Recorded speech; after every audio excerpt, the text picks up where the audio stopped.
د پښتو مشهور اداکار نعمت سرخدي نن سبا چرته دی، څه کارونه کوي، هغه په څه باندې مصروفه دی، آیا هغه د تبلیغ شروع کېدو نه پس د کومو مشکلاتو سره مخ دی؟ نو تاسو موږ سره دا ویډیو تر اخره وګورئ. نعمت سرخدي چې یو ډېر مشهور او لیجنډ اداکار و، ټول پښتانه به یې پیژني. هغه په زرګونو پښتو فلمونو کې کار کړی. د فلمونو کې چې کله هغه کار کولو نو هغه پخپله هم ویل چې ډېره زیاته پیسه وه، او یقینا چې د خلکو سره د فلمونو په دوران کې ډېرې غټې پیسې وي او دوی ډېر خوشحاله زندگی تېروي. خو چې کله د فلمونو دوران تیر شي، ګیرې سپینې شي، سر ویښته سپین شي، نو بیا د هغې نه پس انسان ته معلومیږي چې زه په کومه لار روانم او ما سره څه وشول. د نعمت سرخدي د ژوند داستان به تاسو سره شریکوو چې هغه نن سبا په څه حال دی، څومره مجبوریتونو سره مخ دی، دا به راسره تاسو په دې ویډیو کې ګورئ.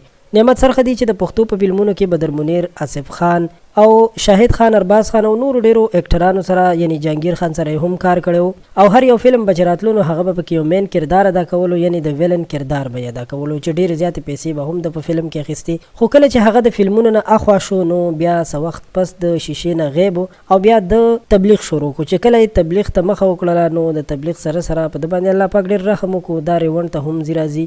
خو څه وخت وړاندې د یو داسې انټرویو هم ورکړې وه چې حکومت اداکارانو فنکارانو هیڅ مرسته نه کوي، یعنی د هم په ډیرو فلمونو کې کار کړی دی خو د سره هیڅ مرسته نه ده کړې. نو په دې وجه باندې لږ ګیلمن ښکارېدو.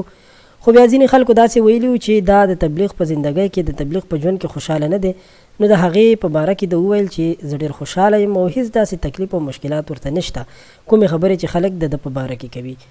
نو قدرمن نعمت سرخدي ورک سړی نه دی، ټول خلک یې پیژني. خو دعا به کوو چې الله پاک دې ټول مسلمانانو ته د نیکې لارې او د یو ښه ژوند چې هغه الله پاک پکې راضي وي، د داسې زندګۍ توفیق دی الله پاک ټولو ته ورنصیب کړي. په آینده کې له نورو معلوماتو لپاره هم چې تاسو سره همدغسې معلومات شریکو، زموږ چینل ضرور سبسکرایب کړئ.